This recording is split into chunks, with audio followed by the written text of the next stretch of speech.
नमस्कार प्रणाम दोस्तों, स्वागत है आपका हमारे भोजपुरी एक्सप्रेस तक न्यूज में। जी हाँ दोस्तों, आपको बता दें खेसारी लाल यादव और रितेश पांडे का दोनों लोग का एक टाइटल पे एक ही गाना रिलीज हो गया था। हालांकि इस गाने का टाइटल रसियन को लेके था और नया साल का एक बहुत ही बवाल गाना होने वाला था।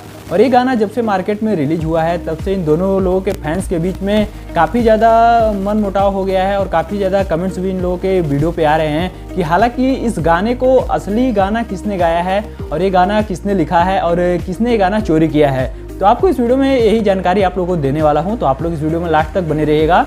आपको बता दें खेसारी लाल यादव का गाना जो कि है ये तो रिलीज हो चुका है और रितेश पांडे का भी गाना रिलीज हो चुका है और हालांकि मार्केट में बन चुका है, काफ़ी ज़्यादा व्यूज भी इकट्ठा कर चुका है। आपको बता दें इसी बीच रितेश पांडे ने अपने इंस्टाग्राम से लाइव आकर खेसारी लाल यादव को हालांकि उन्होंने ही कुछ जवाब दिया है। उन्होंने बोला कि हमारा ये गाना कुछ दिन बाद रिलीज होने वाला था, लेकिन कुछ कारण के वश ये गाना हमारा पहले रिलीज कर दिया गया। तो मुझे लगता है कि रितेश पांडे का गाना सबसे पहले शूट किया गया था, हालांकि गाया गया था। और खेसारी लाल यादव के जब गाने के बारे में इनको पता चला तो इन्होंने अपने गाने को रिलीज कर दिया, क्योंकि इन्होंने सोचा कि अगर खेसारी लाल यादव का गाना पहले रिलीज किया जाएगा तो हो सकता है व्यूज में कुछ गड़बड़ी हो जाए और ऑडियंस इधर उधर भाग जाए। तो इसी कारण रितेश पांडे ने अपने गाने को सबसे पहले रिलीज कर दिया। तो मुझे लगता है कि रितेश पांडे ने ही सबसे पहले इस गाने को बनाया और गाया है। और हालांकि इन दोनों लोग के गाने को लेकर काफ़ी ज़्यादा विवाद भी इस टाइम चल रहा है, लेकिन आपको बता दें अगर आप लोग इस गाने को सही ढंग से सुनेंगे तो इस गाने में थोड़ा सा भी विवाद नहीं है,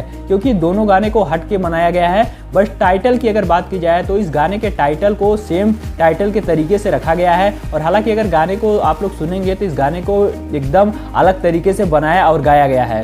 आप लोग को बता दें, आप लोग भी इस गाने को सुनिएगा और हमें नीचे कमेंट में बताइएगा कि हालांकि इस गाने को किसी ने कॉपी किया है, चोरी किया या नहीं, या ये असली गाना इन दोनों लोगों का अलग अलग है। तो मुझे तो पूरा उम्मीद है कि ये गाना अलग अलग है और इन दोनों लोगों के राइटर भी अलग हैं। हालांकि इनके फैंस के बीच जो भी गलत फहमियाँ हुई हैं इनको दूर करें और कुछ भी ऐसी गलत अफवाह के ऊपर भरोसा ना करें। कोई भी सच्ची खबर आती है तो मैं आपको जरूर अपने चैनल से बताऊंगा। तो इसलिए आप लोग इस वीडियो को ज़्यादा से ज़्यादा शेयर कीजिएगा और आप लोग इस वीडियो को लाइक कीजिएगा। अगर इस चैनल पे पहली बार है तो इस वीडियो को सब्सक्राइब जरूर कर लीजिएगा, क्योंकि भोजपुर से रिलेटेड कोई भी खबर होती है तो सबसे पहले आपको हमारे चैनल से बताई और दिखाई जाती है। तो हमारी वीडियो देखने के लिए बहुत बहुत धन्यवाद। मिलते हैं फिर से किसी एक और नई धमाकेदार वीडियो के साथ। तो तब तक के लिए जय हिंद, जय भारत, वंदे मातरम।